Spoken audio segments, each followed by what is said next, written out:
I got my high school hookup Lily pregnant when we were both 17. I'm 18 now.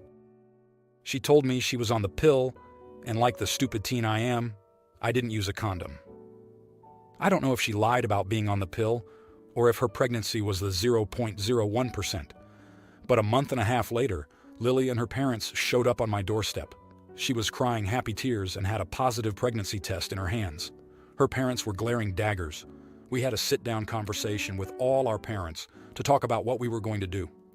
I was adamant that I did not want to be a dad. I wasn't, still am not, to be honest, ready to be a dad, and practically begged her to get an abortion. My parents even offered to pay for it, with the expectation that I would pay them back in the future. But Lily refused to end the pregnancy. I said that was fine, but I wouldn't be attending the birth or signing any papers. If she wants a baby, that's fine, but I don't. Since Lily gave birth, she's continually asked me for money and to watch the baby. I have refused each time because I never asked to be a dad. And that baby is not my responsibility. I fulfilled my responsibility when my parents offered to pay for an abortion. I didn't meet my son, despite Lily's efforts, until a week ago. Anyway, I've been accepted into an out-of-state college and will be moving to my new city very soon. I held a garage sale to get rid of my old junk, with my parents' permission, and made a social media post about it.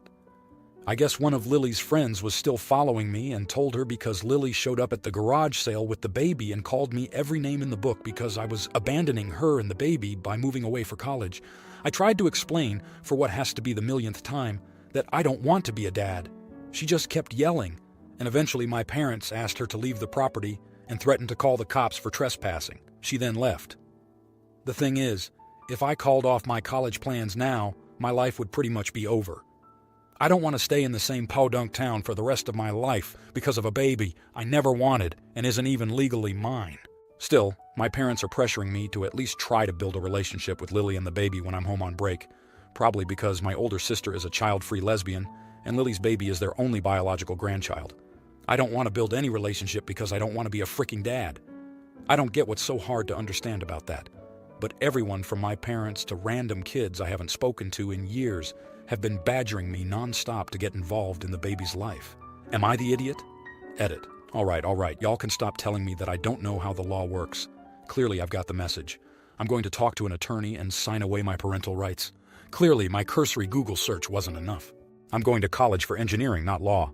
Give me a break. Now, here are the comments. Comment 1. I'm going to talk to an attorney and sign away my parental rights. Good. The attorney can explain to you that signing away paternal rights doesn't absolve you of paternal responsibility. You will still be obligated to pay child support if she ever pursues it. You can sign away your rights to a relationship with the child, but you cannot sign away your financial responsibility. Next time, use protection. Comment 2.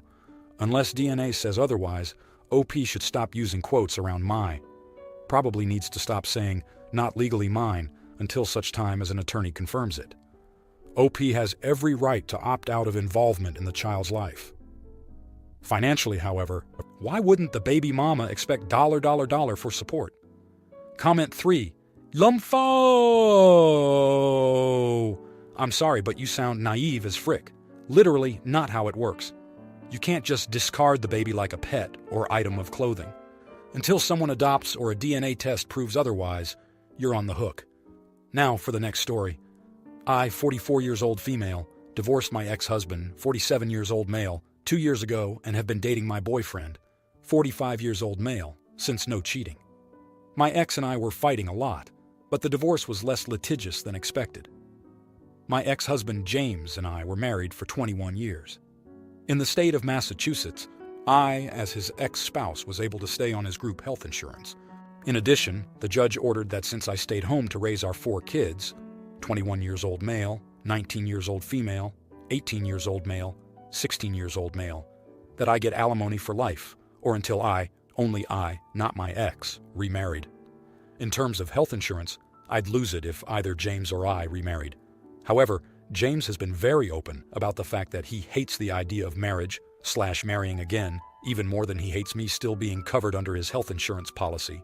His exact words were, "Well, luckily for you, it's not emotionally or financially cost-effective for me to marry just to get you off my health insurance."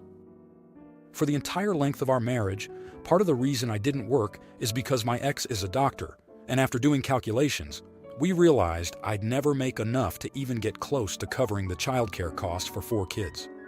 I checked and saw that if I had continued my administrative job, I'd be making $17 an hour today. I have no chance of making even that now. My boyfriend and I are very much in love. In many ways, I wish I'd met him first. He's empathetic, and unlike my ex, he values work-life balance instead of running between a private practice and the psych ward at a county hospital to work 24/7s. However, my boyfriend and I don't live together, and besides small presents to each other, we pay for ourselves. Things were good, but my boyfriend changed after I had a pregnancy scare. He said that if I get pregnant again, he wants us to be living under one roof, and not like 2 divorced parents. So he proposed. I was upset but had to turn it down because, love aside, this was my health insurance and only source of income on the line. I didn't understand why my boyfriend was so upset and didn't understand. He is a case manager at a nonprofit, and we'd be living on half the income I'm currently living on if we take out child support, and that is bound to create tension on both sides. Am I the idiot? Just want to add, we cannot move in together either, as the archaic family court laws would see that and assume that my boyfriend and I would be sharing finances, or I would be supported by my boyfriend by the fact of us moving in together. If I could move in together with him and not lose my benefits, we'd be doing so. Now for the next story. My boyfriend, 58, I am 55, been together 18 months, took our first weekend getaway to Tahoe. His idea, he made it clear he wants to gamble. I made it clear I won't be gambling as it's not something I've ever been interested in. However, I am happy to watch him, enjoy the environment, and people watch. He seemed fine with this.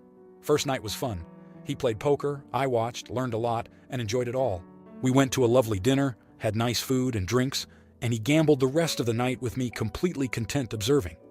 The next day we did the same. However, he was continuously telling me to play something. Every table, machine we passed, he suggested I try it. I declined, telling him, I'm good, it's not my interest to do. I encouraged him to do and play whatever he wants. This just went on and on. He took me into this high roller slots area and told me to sit down at this machine. He then put in a $100 bill and said, play this, I'll be over there, and walked away to another slot. I started to play it. It immediately started winning. I just kept playing. He noticed and came back over.